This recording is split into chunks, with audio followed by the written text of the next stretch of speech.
Shin kun taɓa ganin yadda manyan jaruman Kano suke a lokacin suna yara? Wasu daga cikinsu sun canza sosai har ba za ku gane su ba. A yau zan nuna muku hotunansu tun suna yara tare da shekarunsu na yanzu. Ku shirya domin mamaki. Jarumi na ɗaya, Ali Nuhu. Na fara da Ali Nuhu tun yana yaro, yana da nutsuwa da ƙwarjini kamar yanzu. An haife shi a shekara ta 1974, wanda ke nufin yanzu yana kusan shekaru 50. Tun daga ƙuruciya alamu sun nuna zai zama babban jarumi. Sai jarumi na biyu, Adam A. Zango. Ga Adam A. Zango a lokacin yana yaro, yana da kuzari sosai. An haife shi a shekara ta 1985, yanzu yana kusan shekaru 40. Canjin da ya yi daga ƙuruciya zuwa yanzu yana da ban sha'awa. Jaruma ta uku, Maryam Booth. Maryam Booth tun tana yarinya ta fara fitowa a fina-finai. An haife ta a shekara ta 1993, tana da kusan shekaru 32. Ba abin mamaki ba ne yadda ta zama babbar jaruma a yau. Sai jaruma ta hudu, Saratu Gidado. Wannan ita ce Saratu Gidado, tun tana yarinya tana da basira da barkwanci.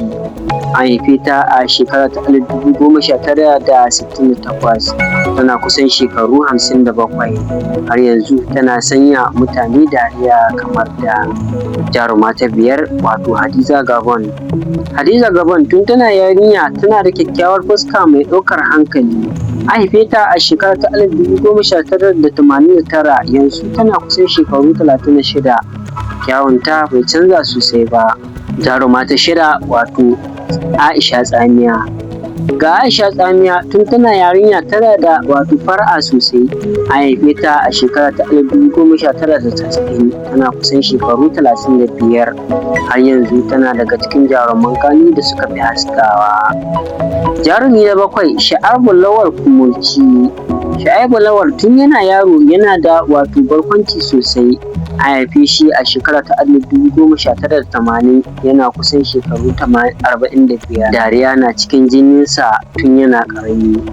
Jarumi na takwas, Sani Musa Danja. Sani Musa Danja tun yana yaro yana da ƙwazo. An haife shi a shekara ta 1980, yana kusan shekaru 45. Tun da wuri ya fara nuna alamun nasara. Jaruma ta tara ita ce Fati Washa. Fati Washa tun tana yarinya tana da kyawun fuska.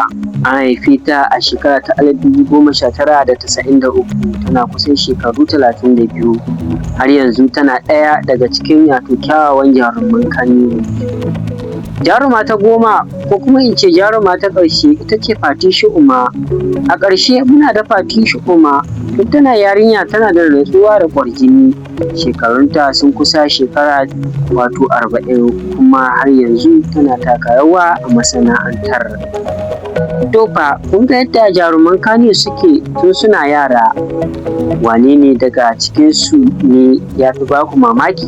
Ku rubuta muna ra'ayinku a comment, sannan ku danna alamar subscribing domin ƙara irin waɗannan bidiyo masu ƙayatarwa.